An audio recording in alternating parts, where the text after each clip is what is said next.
মানুষের মনে নির্বাচন নিয়ে প্রশ্ন আছে কি আছে এই মুহূর্তে সেটা আমার জন্য একটু বলা মুশকিল।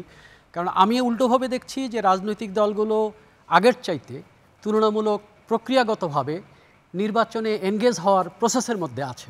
বাংলাদেশের ইতিহাসে এই প্রথমবারের মতো সংবিধান নিয়ে রাজনৈতিক সংস্কারের প্রশ্নে যে ধরনের একাডেমিক আলোচনা চলছে এটা একটা বিরল ঘটনা। এবং আজকেও আমরা যে আলোচনার ফলাফলগুলো দেখেছি সেখানে দেখেছেন যে আলোচনা প্রায় কাছাকাছি এসে গেছে।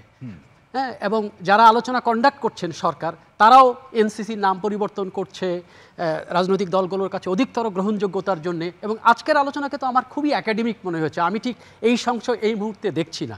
এবং যেহেতু প্রধান উপদেষ্টা একটা ফিক্স তারিখ বলে দিয়েছেন যে এর বাইরে আর যাবে না, এবং আমরা ওই আলোচনার পরে বিএনপি কিন্তু এখন পর্যন্ত এই প্রশ্ন তোলে নেই যে নির্বাচন হবে কি হবে না ওই আলোচনার পরে। এবং বিএনপিও গত কয়েকদিন ধরে আপনি যদি দেখেন তাদের আলোচনার যে ব্রিফিং, সেই ব্রিফিং প্রধান উপদেষ্টার যে কথা বললেন যে এর বাইরে যাবে না, মানে কি তিনি তার আগের বক্তব্যের কথা আপনি বলছেন যে এপ্রিলের? হ্যাঁ, উনি কিন্তু সবসময় একই কথা বলছেন, উনি কিন্তু দুরকম কথা কখনো বলেন নাই। উনি বলেছেন দুটো টাইম, যে এই 26-এর জুনের মধ্যেই হবে ইলেকশনটা। এবং লন্ডন বৈঠকের পরে তো আমরা মোটামুটি একটা ধারণা পেলাম যে ফেব্রুয়ারিতে। এখন পর্যন্ত সেটার ব্যত্যয় হওয়ার মতো কোনো ঘটনা কিন্তু ঘটে নাই।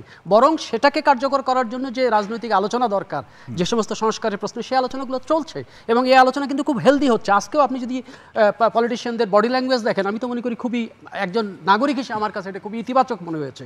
এবং যেসব বিষয় নিয়ে আলোচনা হচ্ছে এটা বাংলাদেশের রাজনীতিতে এই প্রথমবারের মতো রাজনৈতিক দলগুলো 30টা রাজনৈতিক দল বলছে এরকম আলোচনা।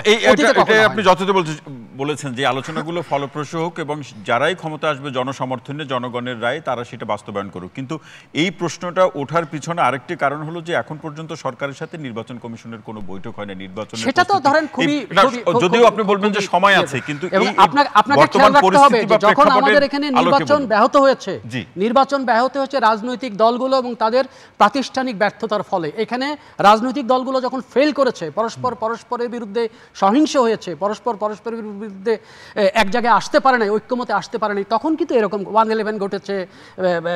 আপনার বিভিন্ন সময় যে বিপদ আপদগুলো এসছে, আমাদের রাজনৈতিক প্রতিষ্ঠানগুলো ব্যর্থ যখন হয়েছে তখন অরাজনৈতিক শক্তি সেখানে ভর করেছে। সুতরাং এখন রাজনৈতিক দলগুলো যখন আলোচনার টেবিলে বসে আছে এবং তারা যখন পরস্পর জানে যে এরকম এতদিন ইলেকশন হয় না, এখন যদি আবার একটা ইলেকশন আমরা না করতে পারি তাহলে আমাদের রাজনীতি একটা বিপর্যয়ের দিকে যাবে। 2 নম্বর হচ্ছে আমাদের অর্থনীতি আর এটাকে সহ্য করতে পারবে না। কারণ আপনি যদি দেখেন IMF এর যে বক্তব্য দিয়ে গেছে 4টা কন্ডিশনের মধ্যে তারা বলেছে যে বিনিয়োগের জন্য রাজনৈতিক নিশ্চয়তা একটা দরকার।